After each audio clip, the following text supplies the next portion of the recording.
A paz do Senhor, querida Igreja. Estendo esta saudação também para quem está lá em casa agora, começando a assistir este vídeo. Que a graça e a paz do Senhor Jesus seja sobre cada um de nós e que o Senhor Santo Espírito ilumine as nossas mentes, os nossos corações, para nós entendermos tudo aquilo que vai ser falado hoje. Primeira carta de Paulo aos Coríntios, capítulo 1. Primeira carta de Paulo aos Coríntios, capítulo 1. E eu quero ler convosco dos versos 26 ao 31.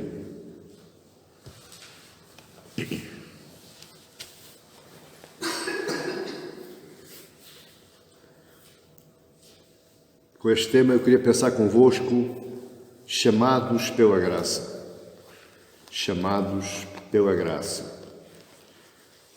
1 Coríntios, capítulo 1, verso 26 ao 31, diz assim: Irmãos, reparai, pois, na vossa vocação, visto que não foram chamados muitos sábios, segundo a carne, nem muitos poderosos, nem muitos nobres de nascimento.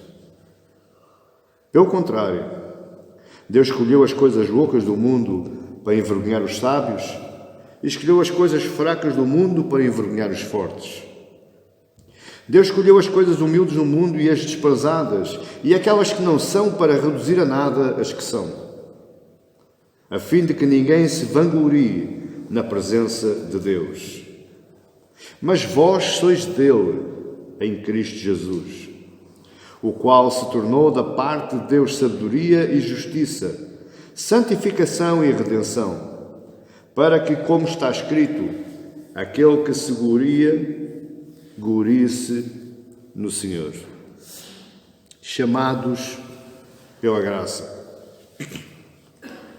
Segundo os escritos antigos, segundo os pais da Igreja, os da patrística, não foram só 2 cartas que foram escritas à Igreja de Corinto, foram 4. Mas 2, por uma razão ou outra que nós não sabemos, já os se perderam.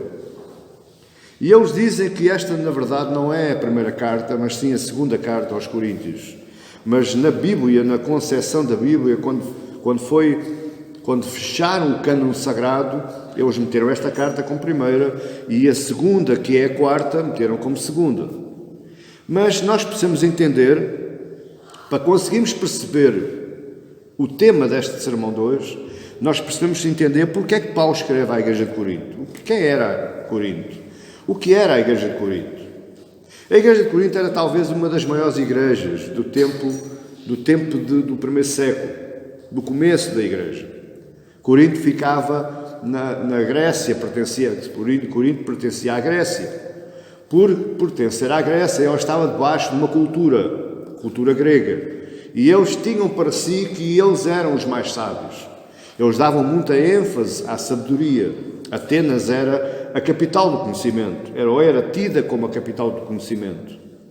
Todos os grandes filósofos, pensadores, eles nasceram lá, em Atenas ou nas cidades ao redor de Atenas. Eles falavam e pregavam as suas ideias nas praças de Atenas, nas praças das cidades da Grécia, e com isso eles faziam sustento das suas vidas e influenciavam o mundo. Ora, Paulo abre a Igreja de Corinto e forma a Igreja de Corinto, e não esquecendo ainda, abrindo só aqui um parênteses, a Igreja de Corinto trouxe muito do paganismo grego. Tudo aquilo que era paganismo grego conseguiu ser introduzido dentro da Igreja de Corinto. Eu vou-lhe dizer que Paulo teve muito trabalho com aquela igreja. Eu não invejo aquela obra, eu não invejo aquela igreja, porque Paulo teve muito trabalho, Paulo teve muita dissensão, Paulo teve muito debate, Paulo teve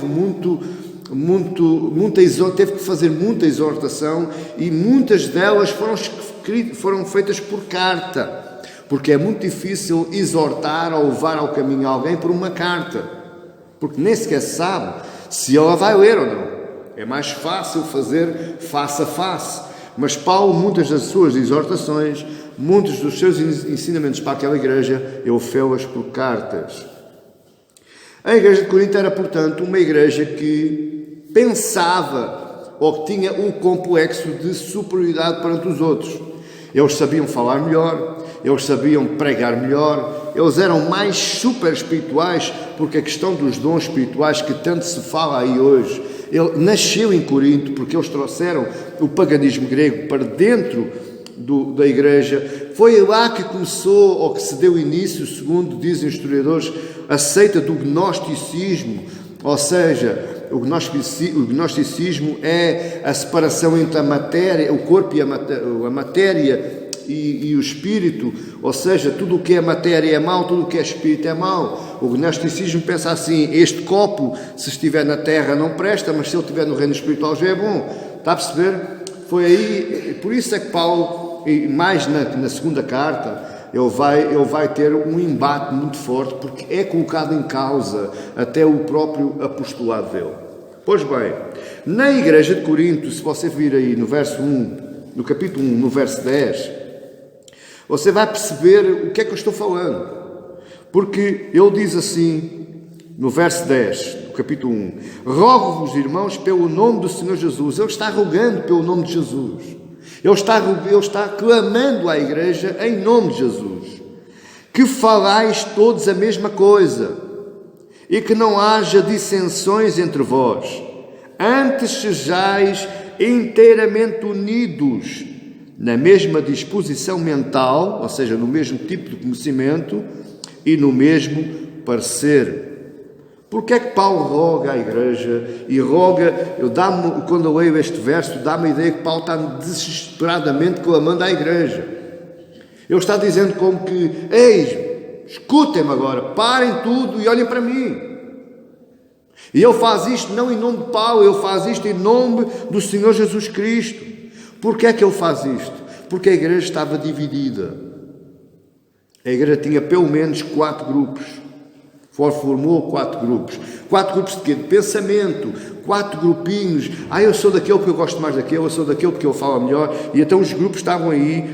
Era Paulo, Apolo, por exemplo, está aí no verso 12, refirma ao facto, ele estava clamando e depois eu estou clamando porque o facto de cada um de vós dizer: eu sou de Paulo, e eu de Apolo, e eu de Cefas, que é Pedro, e eu de Cristo. Ou seja, estava aqui claramente formado 4 grupos distintos de pensamentos,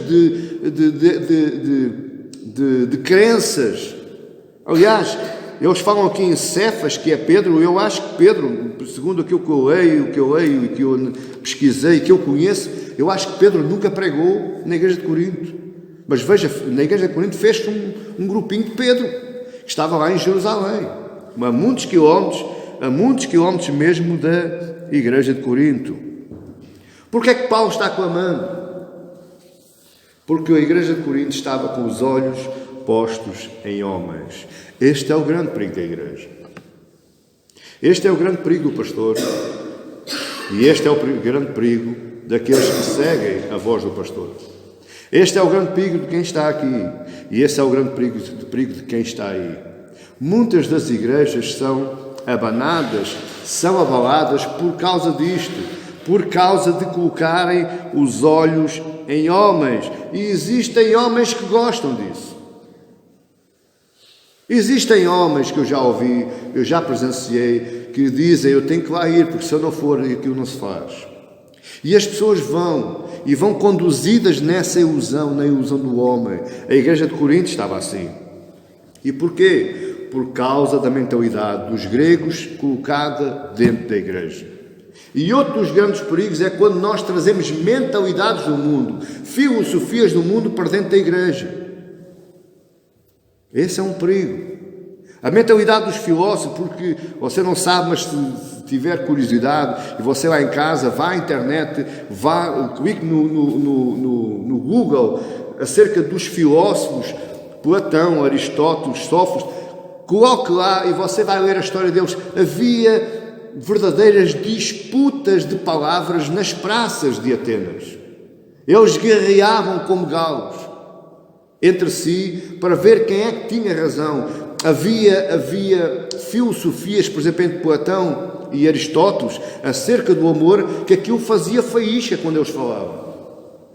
por causa das contrariedades. Eu penso assim, não, eu penso que assim é melhor. E havia, então, grupos que se punham uns atrás de uns e outros atrás de outros.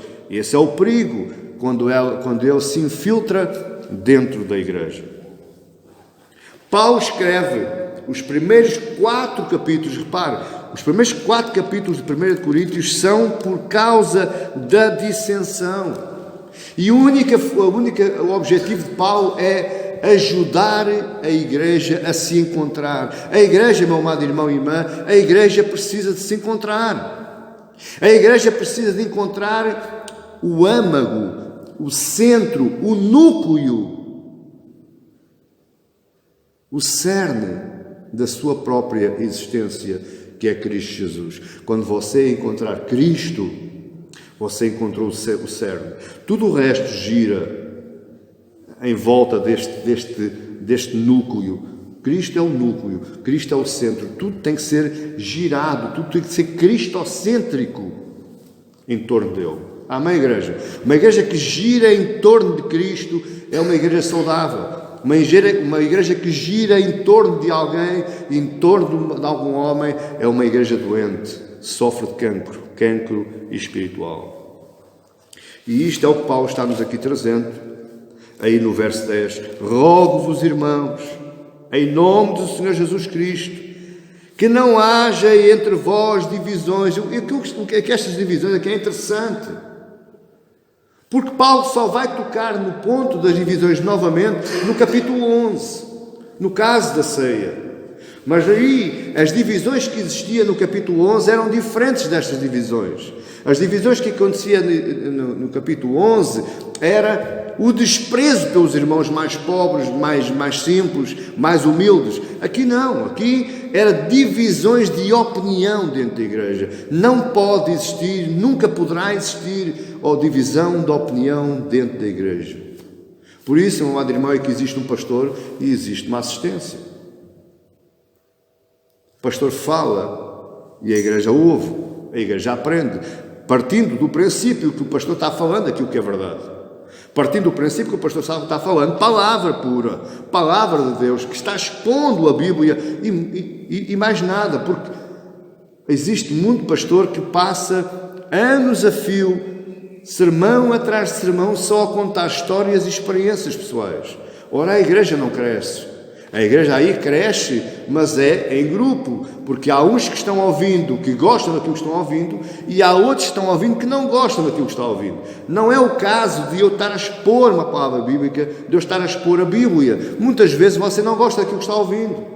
Porquê? Porque o seu espírito está a entrar em confronto com a sua carne, e essa é a função da exposição bíblica. É provocar um confronto dentro de si, entre o seu espírito e a sua alma. Até aqui você está a entender? Paulo tenta focar a igreja não nos homens, mas no seu próprio chamado. E aqui quero agora começar o meu sermão. Chamados pela graça. Todos nós estamos aqui hoje. Todos nós. Você que está em casa aí. Todos nós temos um chamado de Deus. Todos nós fomos chamados pela graça, verso 26. Irmãos, reparai, olhai, observai, atentai, pois na vossa vocação. A palavra vocação aqui não é aquela vocação que eu tenho para ser eletricista. A palavra vocação aqui no grego original traz a ideia de chamado. Aquele que foi chamado, aquele que foi praticamente convidado. Não é bem uma palavra de convidado, mas nós fomos convidados a estarmos aqui. Nós fomos chamados para estar aqui. Nós fomos chamados para trabalhar na obra de Deus. Atentai na vossa vocação, visto que não foram chamados muitos sábios, nem muitos poderosos, nem muitos de nobre nascimento. E por aí vai, e ele continua. Quem chamou a igreja? Quem os chamou a si? Quem os chamou a mim? Deus, pela sua graça, pela sua presciência, pela sua predestinação, lá atrás, na eternidade. Pastor, mas já passaram milhares de anos. Lá atrás, na eternidade, o seu nome já estava escrito no caderno de encargos de Deus, na agenda de Deus. O seu nome, passado 5, 6 mil anos, não sei, mas eu já sabia que você hoje iria trabalhar em favor e em prol do Evangelho. O que é o chamado, então? O que é o chamado que Paulo fala à igreja de Corinto? O que é o chamado que Paulo está falando à igreja de Olhão hoje? Todo cristão, e eu sei que eu entro em choque de ideias com esta questão, e isto é incontornável. A igreja hoje, no século XXI, ela anda lutando, anda em choque com esta questão, porque muitas poucas pessoas entendem que eu, para ser cristão, não fui eu que escolhi, não fui eu que me auto-intitulei cristão, não foi eu que entrei para as portas da igreja e disse, a partir de hoje eu vou ser cristão. Não, o facto de eu entrar para a porta já foi um chamado. Deus trouxe-me e não fui eu que vim. E para isso nós temos que perceber a criação. E para isso nós temos que perceber a queda. Adão, quando pecou, e mais Eva, a primeira coisa que eles fizeram foi fugir de Deus. Foi se esconder de Deus. Eles tiveram vergonha de si próprios e se taparam-se com parras de figueira. Eles... Naquele dia em que eles comeram aquele fruto, que eles provaram aquele fruto, que eles pecaram contra Deus, eles tornaram-se inimigos de Deus. Nenhum inimigo se chega ao pé do seu inimigo. Nenhum inimigo quer saber do seu inimigo. Portanto, meu amado irmão, compreenda isto uma vez por todas. Eu nunca quereria saber de Deus se não fosse Ele que chegasse a mim. Não fui eu que estendi uma escada para o céu, foi Ele que desceu para baixo. E está lá em Hebreus, Ele estendeu a sua escada. Foi Ele que desceu e não fui eu que subi. Porque por mim mesmo eu queria descer mais. Eu queria, quanto mais fundo, quanto mais escondido, quanto mais fugir de Deus, melhor. Mas Ele veio nos procurar. Como nós vimos ali naquela canção. Ele sobe montanhas. Ele derruma muralhas só para o encontrar. E quando Ele encontra, encontra sempre. Quando Ele encontra mesmo. Por causa disto, por causa de todo o cristão, para ser cristão, teve que ser convidado por quem? Por Deus. Foi Deus que escolheu. Existe guerra. Existe guerra ideológica. Existe guerra de filosofias. E existe várias linhas de pensamento teológico. E por causa disto, muitos dizem que Deus é injusto. Não é a primeira vez que estão conversando comigo e me dizem, mas todos somos filhos de Deus. E eu, com muita paciência, e às vezes é preciso muita paciência, eu digo, não são todos filhos de Deus. Somos todos criaturas de Deus. Somos criação, feitura, através das mãos de Deus. Mas uns são criatura de Deus e outros são filhos de Deus. E eles dizem, qual é a diferença? A diferença é que uns não querem saber de Deus e outros foram escolhidos para acreditarem em Deus. Esses são os chamados. E esses são chamados, não são chamados por mérito, não são chamados por saber, não são chamados por poder, não são chamados porque nasceram num berço de ouro, não. Eles são chamados pela graça de Deus. Foi Deus que quis, por sua livre e espontânea vontade. Deus não foi obrigado, nada externo a nós encantou Deus para que Ele nos escolhesse, ou nos escolhesse. Você está entendendo? Foi pela graça. Foi favor e merecido de Deus. Foi porque Ele quis, para o louvor da sua glória. Porquê, pastor? Não sei. Não sei e não compreendo. Quantas vezes eu já perguntei, Deus, o que é que tu viste em mim? Um homem destes, que não tem ponta para onde se pega, mais parecido com um trapo de imundície. O que é que tu viste em mim para me amares e me chamares? Deus não nos respondeu, mas um dia Ele vai-me explicar lá na glória. Nós lá vamos perceber porquê. Hoje podemos não perceber, hoje podemos achar estranho. E a mensagem do Evangelho, meu amado irmão, convenhamos, é verdade. Eu estou quase a acabar o meu livro, que comecei há quase 6 anos. Faltam-me cerca de 5 ou 6 folhas. Não acabei hoje, estava com frio nos meus dedos e já não conseguia teclar mais. Mas eu, quanto mais me infiltro naquele livro, Mas eu digo, Senhor, é verdade, o teu Evangelho é mesmo estranho. Não é fácil alguém se encantar com o Evangelho de Cristo. Não é fácil alguém de peito aberto aceitar o Evangelho de Cristo. Não, o Evangelho de Cristo afasta pessoas. O Evangelho de Cristo é conflituoso para a mentalidade das pessoas.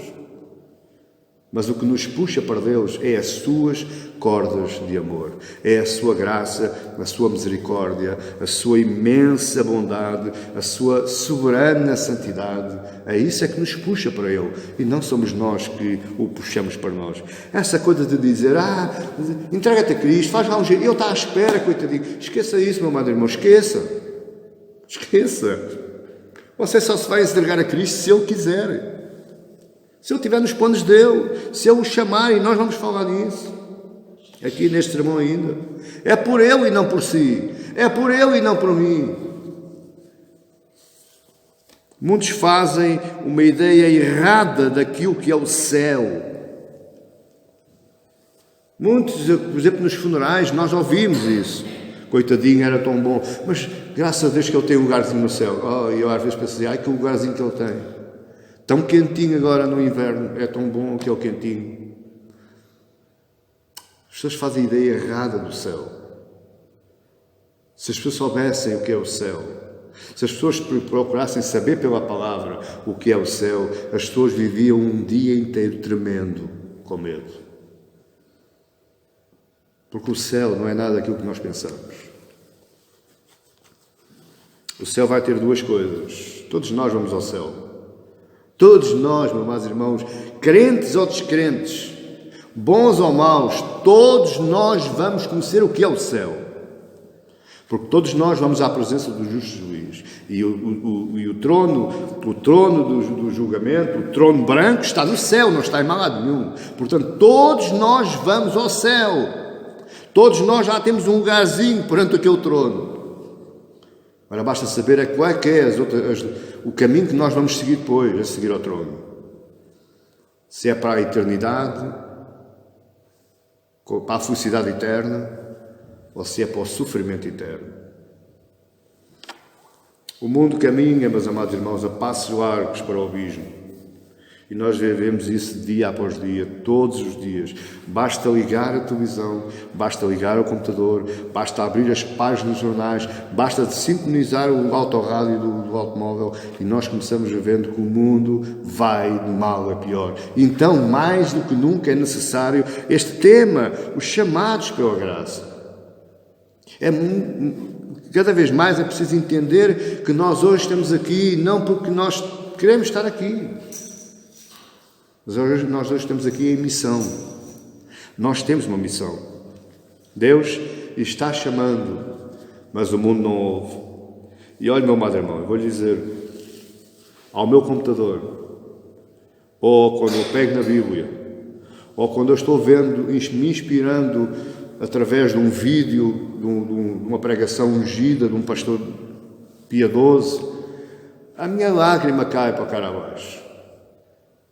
Porque Deus continua chamando. Muitas vezes nós dizemos, Deus está calado. Deus não está calado, você é que não quer ouvir. Você é que não quer escutar. Você é que fala ao mesmo tempo que Deus. Você grita quando Deus sussurra. E quando Deus está falando, você vai embora.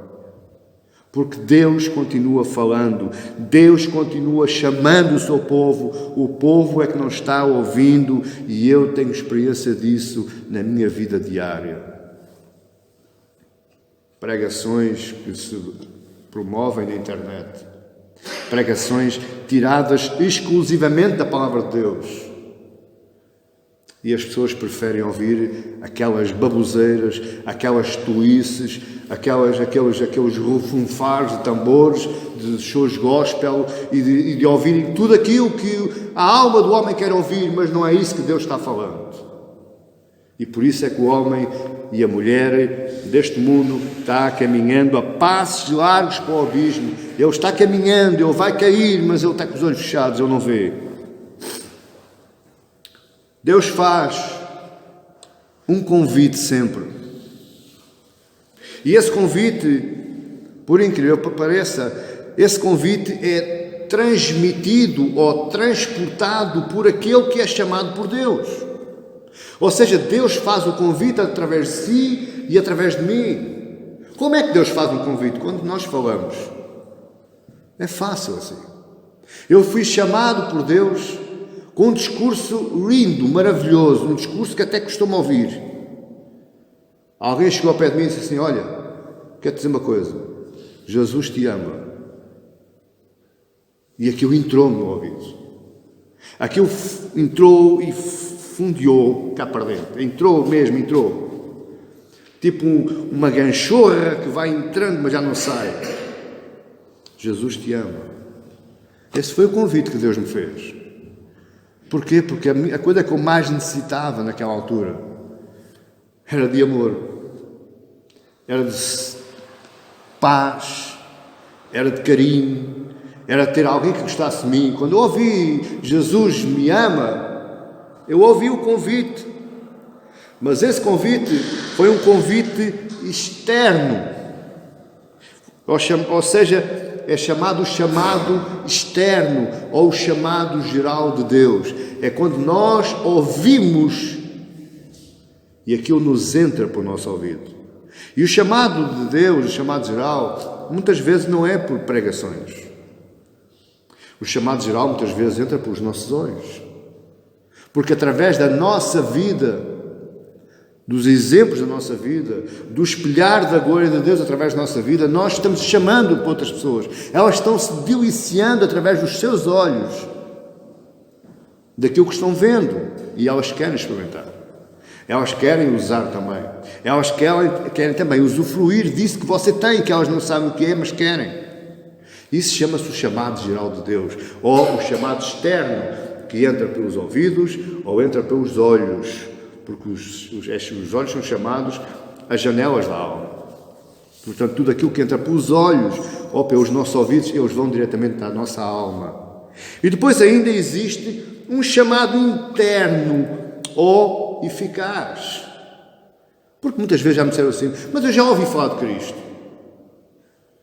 Eu digo: está bem, mas já ouviste falar de Cristo, mas isso não te dá direito à salvação. Não, até mas eu já fui 3 ou 4 vezes lá, mas isso não te dá direito à salvação. Porquê? Porque a seguir ao chamado externo ou ao chamado geral vai existir um chamado que chama-se o chamado interno ou eficaz. E esse chamado interno ou eficaz, ele entra não na nossa alma, mas ele vai ao nosso coração. É quando Deus estende a corda e amarra com a corda de amor e nós ficamos agarradinhos a eles. É quando Deus nos sela com o seu Espírito, porque ouviste, chamado geral, creste, chamado interno, foste selado. Efésios 2, 18, se não tem erro. Porque ouviste, creste, por isso foste selado. Nós tivemos o chamado geral, tivemos o chamado interno ou eficaz e então fomos selados com o Espírito Santo. Passámos a ser de Deus, fomos chamados pela graça. Quem me está a ouvir, diga amém. Quem me está a entender, diga glória a Deus. Deixe-me só contar rapidamente para você perceber a história de um homem que era ladrão. E esse homem uma vez vai passar, isto passou-se lá no Brasil, dizem que foi verdade, eu não sei, não estava lá, mas eu vou ter como verdade porque a história até eu gostei da história. E esse ladrão, um dia à noite, ele passa por lá por uma rua, por uma avenida, e onde está uma igreja, e ele já sabia que naquela igreja paravam muitos carros, dava para escolher o modelo, a cor, tudo. E até o esquecimento do dono do carro, deixou o carro aberto, deixou o carro fechado, está a perceber? O ladrão foi lá para roubar um carro. Quando o ladrão chegou, quando esse homem chegou lá para roubar um carro, as portas da igreja estavam abertas e o louvor estava tocando. E aquele homem, quando está começando a trabalhar na viatura que ia furtar, que ia roubar, aquele louvor entrou-lhe no ouvido. E segundo as palavras do próprio homem, ele deixou cair as suas ferramentas com que ia utilizar para roubar esse carro. Ele deixou cair no chão, já não foi capaz de roubar e foi embora para casa. E quando ele chegou a casa, a mulher pensou, já sabia que espécie de gente tinha casado. A mulher perguntou, então onde é que está o carro? Já não há mais carro, filha, diz ele para a mulher. O homem com que casastes, ou o homem com que estás casada hoje, é o homem diferente do homem que estavas casada ontem. E a mulher não percebeu nada do que o homem disse. No outro dia a seguir, ele vai à mesma rua, junto à mesma igreja, as portas estavam abertas. Ele entrou para a igreja adentro e foi direito ao gabinete do pastor e perguntou, posso falar consigo? E o pastor, claro, entre, sente-se, esteja à vontade. E o homem começou, olha pastor, eu vou-lhe dizer uma coisa, vou-lhe confessar uma coisa. Eu ontem estive aqui na sua igreja. Glória a Deus, tudo bem, é Deus, Deus salva, espera, eu não vim cá para me salvar. Eu ontem estive aqui junto à sua igreja para roubar um carro. Só que eu já não fui capaz de roubar um carro. Houve algo nas músicas que vocês tocaram que me tocou cá dentro. Eu agora quero voltar à sua igreja sim, mas não é para roubar carros, é para me sentar e assistir. Está a entender isto? Chamado geral. E depois, se é escolhido, não importa se é ladrão, não importa se é assassino, não importa se é bandido, não importa. Se é escolhido, ele vai passar pelo chamado geral e depois vai ter o chamado interno ou o chamado eficaz. Na mesma coisa se passou Paulo. Saulo de Tarso. O homem que tinha família rica lá em Tarso, uma ilha do governo romano, mas pertencia à Grécia. E aquele homem estudou, aquele homem era poderoso, aquele homem era fluente, ele pertencia aos principais da sinagoga, ele estudou com os maiores professores de todos os tempos daquela época, que era Gamaliel, ele tinha tudo para ser bom, tinha tudo para se exaltar. Aliás, ele andava perseguindo cristãos, ele matava cristãos, ele prendia cristãos, ele tinha tudo para vingar. Porque o mestre dos cristãos já tinha sido morto, portanto agora ele, perseguindo os cristãos, ele ia sempre crescendo. Onde é que Paulo de Tarso, ou Saulo de Tarso, depois chamado Paulo, onde é que Paulo teve o chamado geral de Deus? Coisa curiosa, não é? Se você for a Atos, você vai ver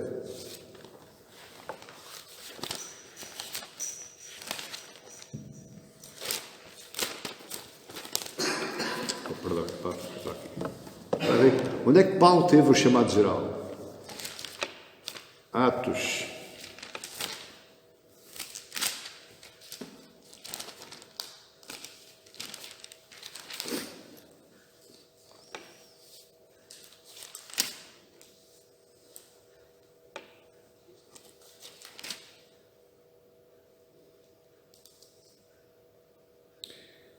Capítulo 7. E ele começa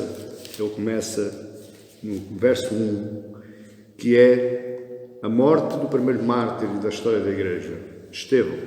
Começa no capítulo 7, mas veja, continua no capítulo 7, Estevão vai testemunhar de Deus, vai testemunhar de Cristo, vai falar de Abraão, de Isaac, de Jacó, de toda a história da igreja desde Abraão e chega a Cristo. E então ali, a partir do verso 54, é a morte dele. Mas aí, no capítulo 8, verso 1, o que é que diz? Vamos ver o verso 60 do capítulo 7. Capítulo 7, verso 60 de Atos diz: Então, ajoelhando-se, clamou em alta voz, Estevão, Senhor, não lhes imputes este pecado. Olha o que eu estou a ler. Isto é muito importante nós não percebermos isto. Verso 60 do capítulo 7 de Atos. Então, Estevão, ajoelhando-se, clamou em alta voz, Senhor, não lhes imputes este pecado. E com estas palavras adormeceu, morreu. Já tinha sido apedrejado. Capítulo 8, verso 1. E Saulo consentia na sua morte. Saulo de Tarso ouviu toda a pregação, todo o sermão de Estevão aos seus acusadores, aos principais do templo, aos fariseus, aos saduceus, aos anciãos. Paulo estava lá. Porque Paulo, possivelmente, foi quem prendeu Estevão. E Paulo ouviu tudo, aquilo que já sabia e aquilo que ainda não sabia. Foi aí que Saulo de Tarso ouviu, teve um chamado geral de Deus. Ele assimilou nos seus ouvidos toda a palavra de Deus contada pela boca de Estevão antes de ele expirar. Mas Saulo de Tarso, ele experimentou algo que é muito estranho a nós, que é a força do perdão. Embora Estevão estivesse sendo apedrejado, Estevão disse com os olhos para o céu, e eu já li, não sei onde, mas já li que ele estava sorrindo, porque ele estava vendo Cristo lá no céu. E ele disse: Senhor, não lhes imputes este pecado. As mesmas palavras que Jesus disse lá na cruz: Senhor, perdoa-lhes porque eles não sabem do que fazem. Estevão disse igual: Senhor, não lhes imputes este pecado. A força do perdão. E isto mexeu com Saulo de Tarso. Quando Saulo de Tarso, naquele dia, ele vai na estrada de Damasco e o Senhor lhe aparece uma grande luz, ofusca todos os olhos a ponto de Saulo cegar. E ele disse: Senhor, que me queres? E Jesus lhe diz: Saulo, Saulo, por que me persegues? Saulo alguma vez perseguiu Jesus? Fisicamente, como homem? Não. Possivelmente Saulo nunca viu Jesus. Ninguém consegue afirmar isso. Mas quando Jesus diz: Saulo, Saulo, por que me persegues? E depois lá mais à frente vai dizer: duro é para ti lutares contra os agrilhões da morte. Ou seja, o que Jesus estava dizendo é assim: tu já és meu, assim como ele vai confirmar. Jesus confirma isto. Ananias, um cristão que estava lá na cidade, e Deus disse: Ananias, vai, porque está lá um homem que está orando, impõe-lhe as mãos para que ele seja curado. Quem é, Senhor? É Saulo de Tarso. Então, mas esse que nos persegue não vai matar a mim? E Deus diz: não, porque esse para mim é um vaso escolhido. Saulo ouviu o chamado geral e Saulo ouviu o chamado eficaz. O chamado geral na morte de Estevão, o chamado eficaz na estrada para Damasco. É este tipo de gente que Deus chama. E Paulo vai explicar isso muito mais explicadinho. Ele não chama presidentes da República, ele não chama homens poderosos na sociedade, ou na política, ou na indústria. Não, ele vai chamar os humildes, aqueles que ninguém dá nada por eles. E veja-se quais foram os homens que Jesus escolheu. Pescadores, a maior parte deles, os outros nem sequer sabem a profissão deles. Cobradores de impostos, tudo gente de reles. Eu próprio era tido como miserável, um homem normalíssimo. Um dos discípulos, salvo eu, foi Natanael. Ele vai dizer: de Nazaré vem alguma coisa que preste? Virá alguma coisa boa de Nazaré? Veja, quem Deus escolhe. Deus, em vez de ter feito Jesus nascer numa manjedoura, não podia ter feito nascer dentro da casa de Herodes, do rei Herodes, num berço de ouro, sim ou não? Claro, podia. Mas ele escolheu fazer Jesus nascer da forma simples para nos ensinar, para nos educar, que ele faz conforme quer, escolhe quem quer e utiliza para aquilo que ele bem quer.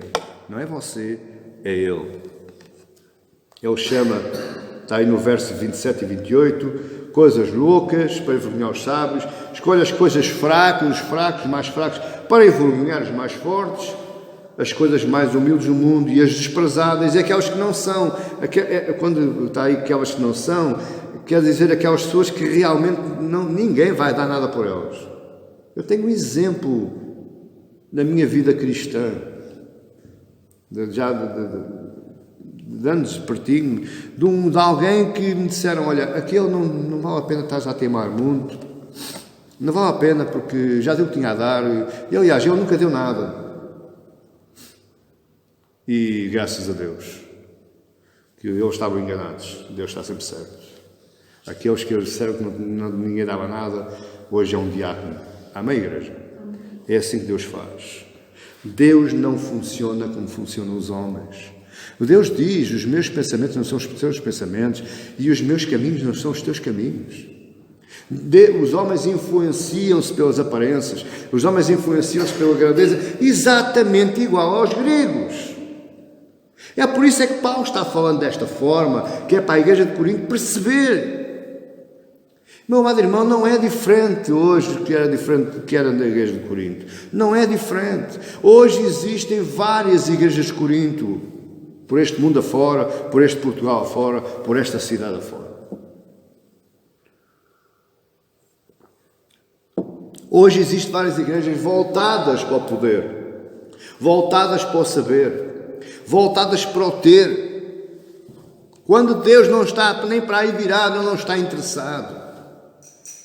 Se nós formos ver a história bíblica, Deus utilizou uma mula, uma burra para falar. Deus utilizou uma burra para salvar o profeta Abraão.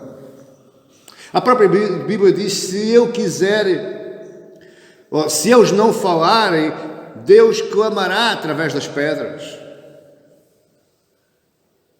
Ele é poderoso, Ele é majestoso, Ele é soberano. Ele pensa da maneira diferente dos homens.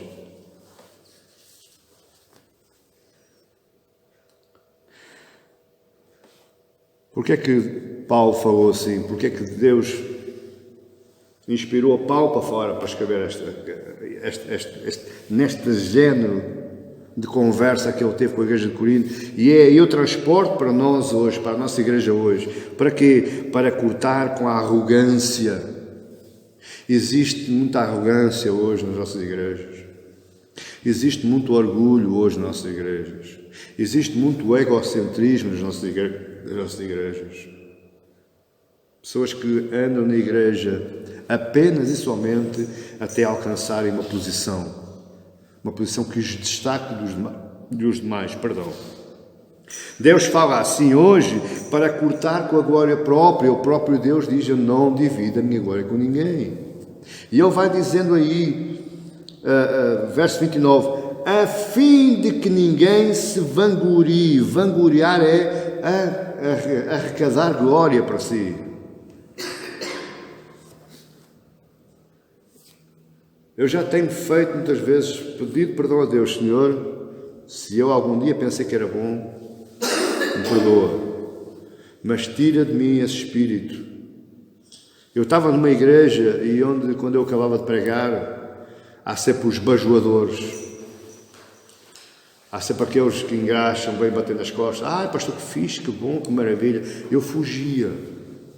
Mas eu fugia, não era porque eu estava a dizer alguma coisa de mal. Eu fugia com medo de mim.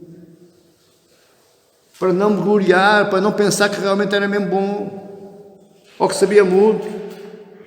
Deus falou assim para cortar o caráter altivo, a altivez das pessoas. Onde há orgulho, arrogância e altivez, não há Deus. Igreja onde impera estes sentimentos de orgulho, altivez e arrogância, não há Deus. É uma igreja morta, é uma igreja vazia espiritualmente. Eu pergunto uma coisa: como é que os poderosos, os ricos, os catedráticos pagam os seus milagres, ou os seus pecados, É com dinheiro? É com favores? Pasme-se, meu amado irmão e irmã. Muitas vezes é. Muitas vezes não se chama a atenção ao irmão que tem muito dinheiro, que é muito rico, por causa da sua oferta, por causa do seu dízimo. Eu não posso escandalizar aquele irmão. Não, Deus vai perdoar, Deus vai perdoar. Não, Deus vai perdoar, Deus é bondoso, é misericordioso, Deus vai perdoar. Agora eu não posso dizer nada a ele, porque ele pode se escandalizar e vai-se embora. Você pensa que eu estou brincando? Hoje nas nossas igrejas, meus amados irmãos, as pessoas são tidas segundo aquilo que têm, segundo aquilo que podem, segundo aquilo que sabem. E isso é espírito de orgulho, de arrogância e de altivez. Deus está falando hoje. Nós somos chamados pela graça. Não porque Deus achasse graça em nós, ou porque nós sejamos engraçados, mas porque Ele derramou graça para nos chamar. Ele enviou o seu Filho para morrer por nós. Com o seu sangue, Ele pagou a nossa vida, a culpa do nosso pecado. Graça, chamados pela graça. Os ricos e poderosos pensam que vão pagar os seus pecados ou se vão comprar favores a Deus. Estão muito enganados. Agora, se eles se modificarem, se o seu coração se humilhar, se eles se esvaziarem de si próprios, a conta bancária deles não afeta nada ao Evangelho de Cristo e à sua vida espiritual. Você está a entender isto? Deus nunca foi contra o dinheiro. Deus sempre foi contra os olhos. Em que olhar nós temos? Se temos os olhos no Evangelho ou se temos os olhos no dinheiro? Aquilo que mais amamos é que Deus vai analisar. Somos salvos pela graça, diz aí no verso 30, mas vós sois dele. Então quem é o nosso dono? É Deus, é Cristo.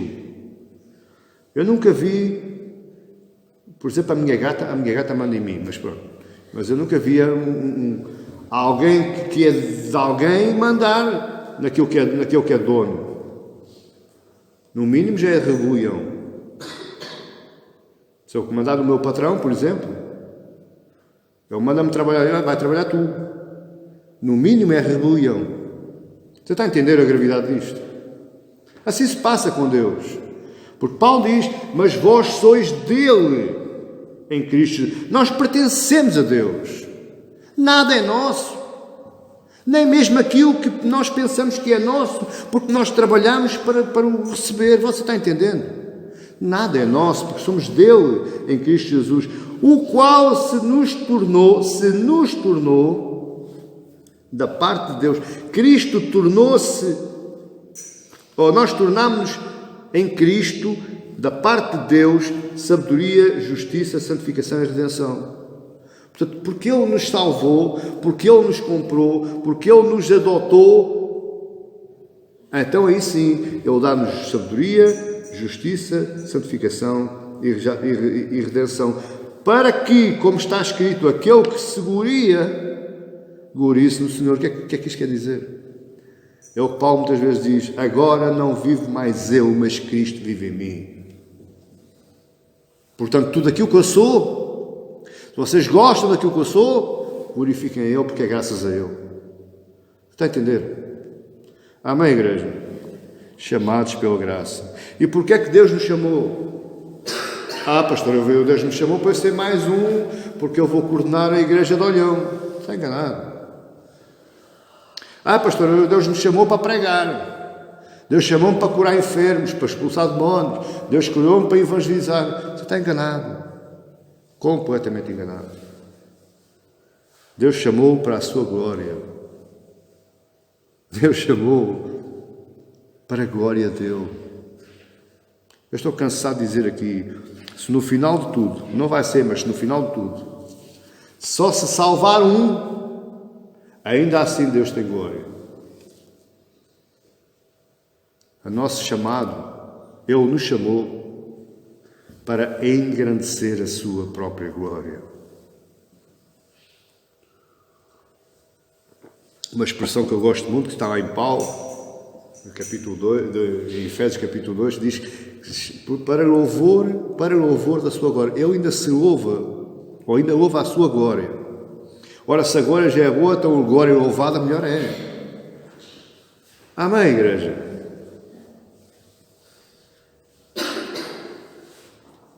Eu, em Cristo, eu tenho, eu sou, eu posso, eu sei tudo. Sem Cristo eu não sou ninguém, eu não sou nada. Todo o poder que o ser humano tem ou possa possuir provém de Deus. Até, pastor, aqueles dos ímpios, sim. O próprio Jesus disse a Pôncio Pilatos, se a autoridade que tu tens, se não fosse delegada do alto, tu não podias fazer nada. Até mesmo o poder dos ímpios, a riqueza dos ímpios, o saber dos ímpios, até mesmo essa provém de Deus. O que é que Paulo nos quer ensinar aqui? E eu quero fechar o nosso sermão.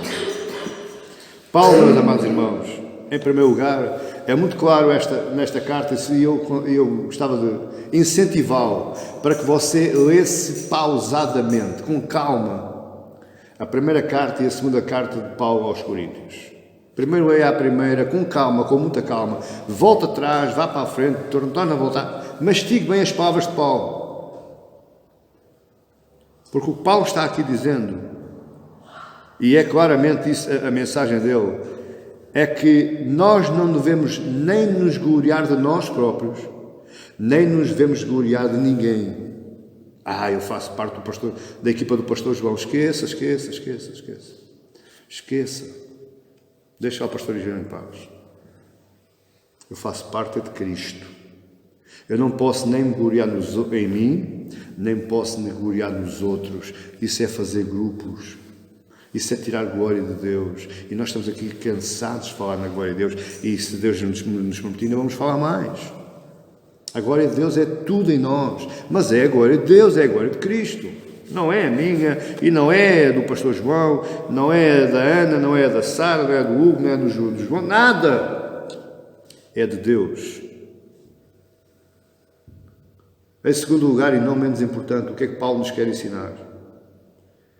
Que não devemos pensar que a nossa relação com Deus é meritória.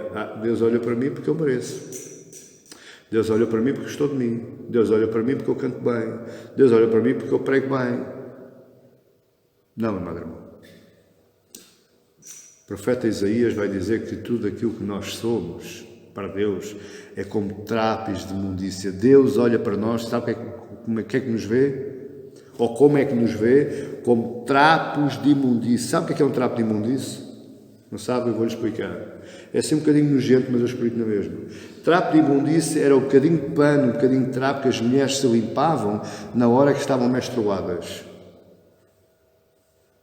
Isaías diz, quando Deus olha para nós, tudo aquilo que nós somos para Deus, somos como trapos de imundície. Então, se alguém pensava que era alguma coisa, esqueça. Você é um simples trapo para limpar um bocado de sangue podre, mal cheiroso, que tem que ser deitado fora. Nós não somos nada. Nada é mérito meu. Eu não interferi nada com Deus. Eu não influenciei nada a Deus. Aliás, quando eu fui salvo, quando Deus me chamou, ainda eu não existia. Não existia árvores, não existia água, não existia animais, não existia nada, porque foi antes do princípio dos mundos. Já eu tinha uma chamada de Deus, uma chamada lá no seu livro. Em terceiro lugar, o que é que Paulo nos quer ensinar? E este é que é o ponto importante, este é que eu queria que ficasse bem gravado nos nossos corações. E que nós sejamos uma igreja diferente. Uma igreja séria, a valer. Que na igreja, o Paulo nos quer ensinar é que na igreja de Cristo, na igreja de cristãos, no corpo de Cristo não haja divisões, não haja dissensões, não haja discórdia. Isto é muito importante. E é contra isso que nós devemos combater. É contra isso que nós devemos levantar e lutar todos os dias da nossa vida, com todas as nossas forças, com toda a nossa oração, com toda a nossa súplica, com toda a nossa paciência, porque há irmãozinhos que eu sei que não dá vontade de mais nada senão pegar neles e andar. Eu sei que há, mas é para isso que Deus nos deu o dom da paciência. A paciência quebra divisões. A paciência entre irmãos quebra dissensões, quebra clubismos. A paciência entre irmãos, ela nos transporta para uma imagem, para uma semelhança mais próxima de Cristo. E é por isso é que nós estamos aqui, sim ou não?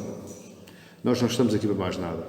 Nós estamos aqui para nos treinar, ou para sermos treinados, para caminharmos mais próximo de Cristo, ou para mais próximo de Cristo. É para isso. Somos o corpo. Nunca se esqueça. O dedo não é mais importante que a orelha. A mão não é mais importante que o pé. Mas eu com a mão faço muitas coisas, com o pé só ando. Não interessa. Experimenta andar com as manitas no chão e você vai ver os trambolhões que você dá. Os pés transportam, suportam todo o seu corpo. Embora sejam as mãos que produzam. Mas se eu não tiver olhos, por exemplo, as mãos não produzem nada. Ou se produzem muito dificilmente irão produzir alguma coisa, ou ser alguma coisa de jeito. O ouvido, ele transporta sons, ele transporta tons, timbres, barulhos, ruídos, e isso vai influenciar todo o nosso corpo. Sabia que você que não é através dos olhos, é através dos ouvidos que nós sentimos medo? Primeiro trabalha os ouvidos e depois trabalha os olhos. Agora imagina o que era os ouvidos fazerem greve. Eu agora vou mudar de igreja, ou vou mudar de sítio, de corpo. Eu não estou bem ali, não era bem o lugar que eu queria estar mais ao centro da testa. É isto que Paulo nos está a ensinar. Nós cada vez mais trabalhemos a união e combatamos a dissensão, não só aqui dentro, lá fora. Estamos a atravessar uma era que chama-se a era tecnológica ou a era digital. Esta era digital só nos veio de causar problemas. É muito boa. Conseguimos, se calhar, fazer mais do que faziam lá atrás. Mas também nos causa problemas. Porquê? Por causa dos Paulos, dos Cefas, dos Apolos e de Cristo. Porque existe muita radiação de pensamento, muita filosofia, e muitas vezes filosofia muito vã, sem nexo, filosofia inútil, que não serve para nada. É como o sal, sendo insípido, para nada presta, só presta para ser pisado. Por isso, meu amado irmão, não entre em conflitos de ideias. Você foi chamado pela graça para cumprir um papel importantíssimo no corpo de Cristo, no reino dos céus. Você foi chamado para ser ministro da reconciliação. Reconciliação é reconciliar os homens com Deus e o homem com o homem. Se você vai entrar em guerras de filosofias ou guerras ideológicas, primeiro você vai perder. Porque muitas vezes você está a falar com gente que sabe até mais que você. Não tem o mesmo espírito, mas saber ele sabe. E segundo, primeiro você vai perder essa batalha. E segundo, não vai trazer benefício nem para si, nem para o corpo de Cristo. Que nós venhamos a ser, como eu costumo dizer, o cristão tem que ser um homem e uma mulher inteligente. Mas acima de tudo, combata a divisão, combata a dissensão, combata a separação de grupinhos e de apoios uns pelos outros dentro da sua igreja, dentro do local onde você congrega, dentro do local onde você se alimenta, dentro do local onde você compartilha todos os sentimentos lindos e tristes da vida cotidiana uns com os outros. Amém, igreja? Que Deus os abençoe em nome de Jesus.